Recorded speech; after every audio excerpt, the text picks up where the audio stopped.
Good morning mga mamshi at papshi. Ito po pala si Kisses muna ang mag-voice over ngayong umaga.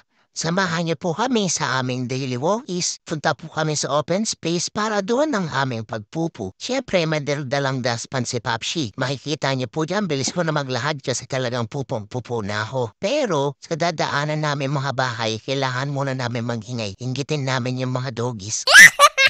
Na nga, nandito na po kami sa open space. Magwiwiwi po muna ako ha, wait lang.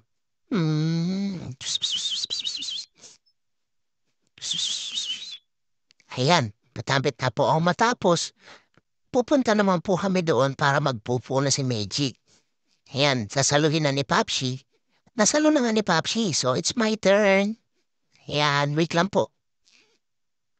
Sarap. Ay, nako, ginhawa na naman pakiramdam ni Kisses at ni Meiji.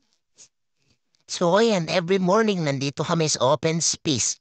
Minsan pinakahawalan kami ni Papshi, tinatanggal niya ang leash namin para makapag-roam around kami free. Ayan, so singot-singot dito, amoy-amoy lang. Gala-gala naman si Meiji. Kaya ito lang po ang aming daily routine tuwing umaga. Mamayang hapon po ulit, lalabas po ulit kami para sa aming afternoon poop. At ayan, nag-aamoy kami pero hindi kami pinapayagan ni Papshi na mag-amoy-amoy na matagal dyan. Kaya tinatanggal, inaharangan niya yung mga ilong namin. So ayan na po, takbo-takbo kami, habulan kami dyan. Saya-saya. Ito po ay parang bakasyon na sa amin. Kaya thankful kami kay Papshi kasi everyday nilalabas niya kami, binibigyan niya kami ng time para makapag-roam around. Hindi lang kami nasa loob ng bahay. Yan, nakakalanghap kami sa riwang hangin, tsaka nasisikatan kami ng morning sun. Ay, nawiwi na naman si Meiji. Pero okay lang yan, at least. Hindi kami nagpipigil ng wiwi. At dito pa nakakapag-roam around kami. Nakakapasyal kahit papaano, hindi lang sa loob ng bahay na napaka-boring. Yan lang naman ginagawa namin. Tapos, ayan, binibidyohan pa kami ni Papshi habang nag-wiwi. Ay, naku talaga si Papshi. Ayan, ikot-ikot lang kami, wala namang ibang tao rito.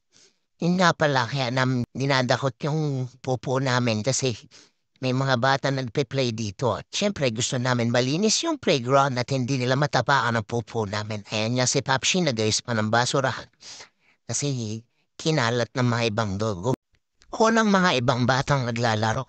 So happy na naman ang morning namin. Sana laging ganito, hindi umulan para lagi kami makalabas mga kapupo. Kasi pag maulan kadiri, basa ang lupa at lagi kami may kapote pa. Nakakairita kaya yun. Pupupo ka nakakapote.